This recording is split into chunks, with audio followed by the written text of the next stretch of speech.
இந்த மிருகசீரிஷ நட்சத்திரம் அப்படின்னு சொல்லும் பொழுது ரிஷபராசி மற்றும் மிதுன ராசி.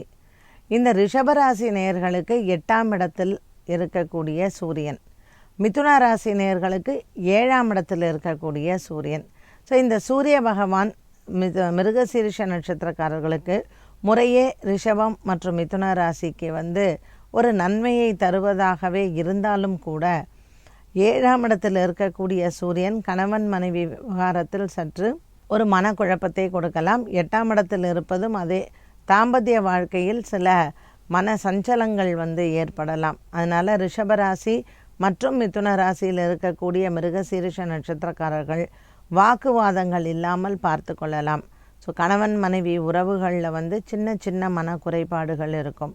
இந்த 6ஆம் இடத்தில் இருக்கக்கூடிய செவ்வாய் ராசினா உங்களுக்கு செவ்வாயின் ஆதிக்கம் இருக்கக்கூடிய மிருகசீரிஷ நட்சத்திரக்காரர்களுக்கு செவ்வாய் 6ஆம் இடத்தில் சஞ்சாரம் செய்வது பல தன லாபங்களை கொடுக்கும். பங்கு சந்தையின் முதலீடுகள், தங்கம் வெள்ளி வாங்குவது மற்றும் வெளியிடத்தில் கடனெல்லாம் கொடுத்துருந்தீங்கன்னா அதெல்லாம் வசூல் செய்யணும் இல்லையா?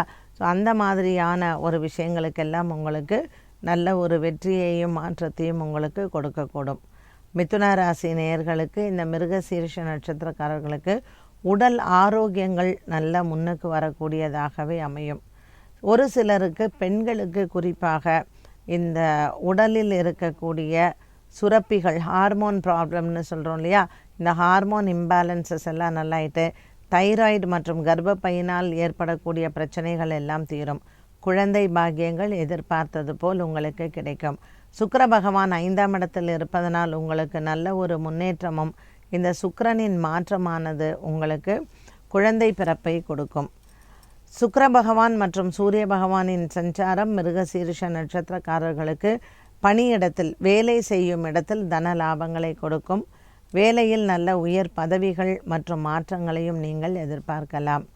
மனதில் இருக்கக்கூடிய குறைகள் மற்றும் குடும்பத்தில் இருக்கக்கூடிய குறைகள், உடல் ஆரோக்கியத்தில் இருக்கக்கூடிய குறைபாடுகள் எல்லாமே தீர்ந்து இந்த மிருகசீரிஷ நட்சத்திரக்காரர்களுக்கு மன அமைதி மற்றும் சந்தோஷத்தையும் கொடுக்கும். என்ன பரிகாரங்கள் இந்த மார்கழி மாதத்தில் இந்த மிருகசீரிஷ நட்சத்திரக்காரர்கள் செய்யலாம்னா, செவ்வாய்க்கிழமை தோறும் முருகப்பெருமானின் வழிபாடு, சஷ்டியில் முருகப்பெருமானின் வழிபாடு, சஷ்டி விரதம் இருந்து முருகனை வணங்க நல்ல ஒரு மன நிம்மதியும் மன ஆறுதலும் உங்களுக்கு கிடைக்கும். எடுத்த காரியத்தில் வெற்றிகளையும் கொடுக்கும்.